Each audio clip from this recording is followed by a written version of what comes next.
And I was reading a study about how athletes, if you doing the practice, but then if you actually visualizing yourself practicing and shooting, that actually like your mind actually encodes that and you become Mm-hmm. your skill level increases. So it really is kind of it's always like hokey on the one hand that like you create things in your mind and it happens and people make fun of the secret. And but it is true. Your mind is incredibly powerful. You have more power than you can imagine.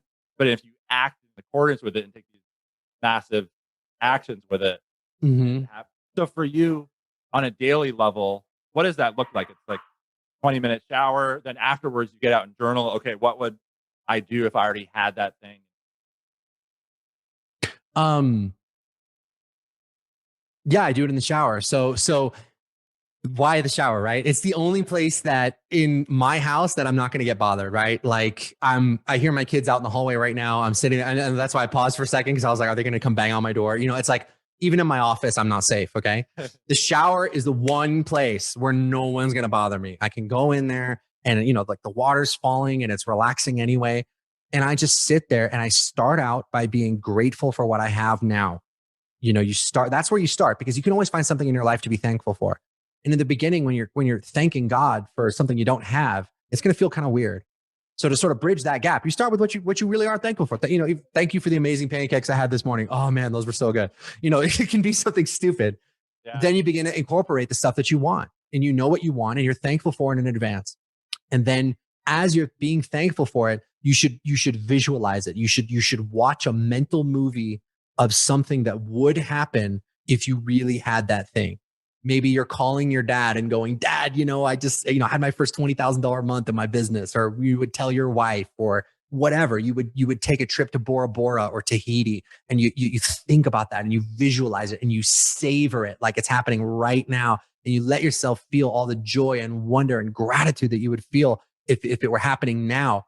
And then as you do that, you reach a point where you don't want it anymore because you've convinced yourself that you already have it. You know what I'm saying? And you kind of reach this place of divine, I call it divine indifference, where you kind of don't care anymore, you know?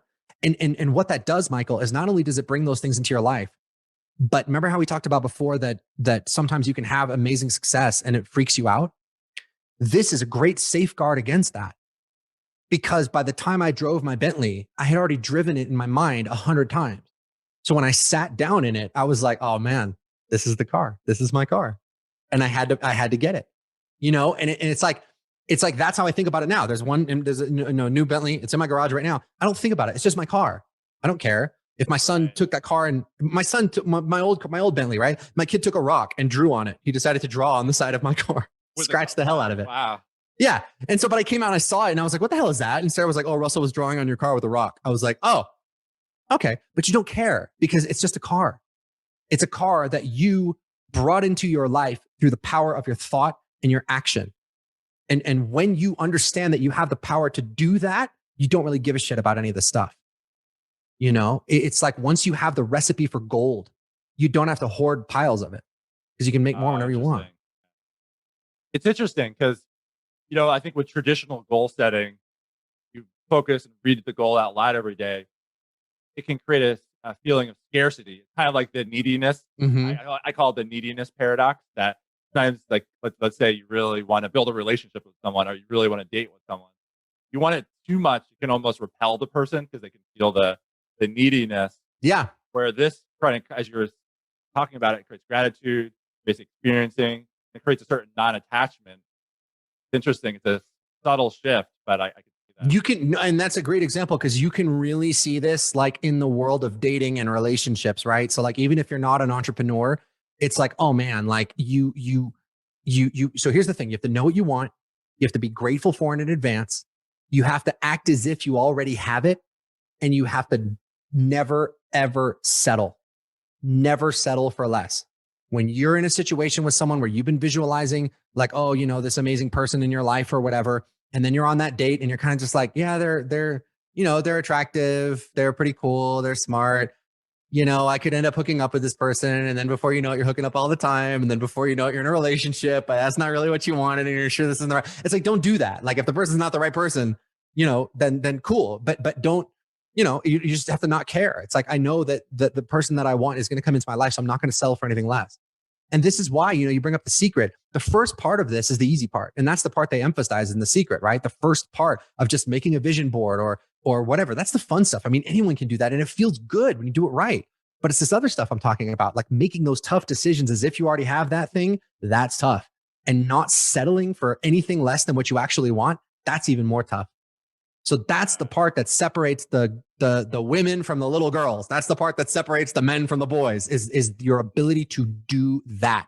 It's that bold action. It's Caesar crossing the Rubicon. It's Alexander the Great going to see the oracle at Delphi to say, hey, I'm thinking about going on this big campaign of conquest. And the oracle says she's busy and she can't see him. So he runs in there and drags her out by her hair and is like, tell me if this is going to work or not. And she goes, my lord, you are invincible. And then he's like, that's all he needed to hear. And then he goes. You know what I mean? Like there's this kind of element of bold insanity that it's irrational and it doesn't make sense. It doesn't make sense that Elon Musk can say, hey, I'm going to start a company. We're going to send rockets into space and we're going to land them back on the earth, even though NASA's never done that once. That's nuts, but he was like, this is what I'm going to do. And he did it. You know what I mean? That actually taking the action is the part that just kills people.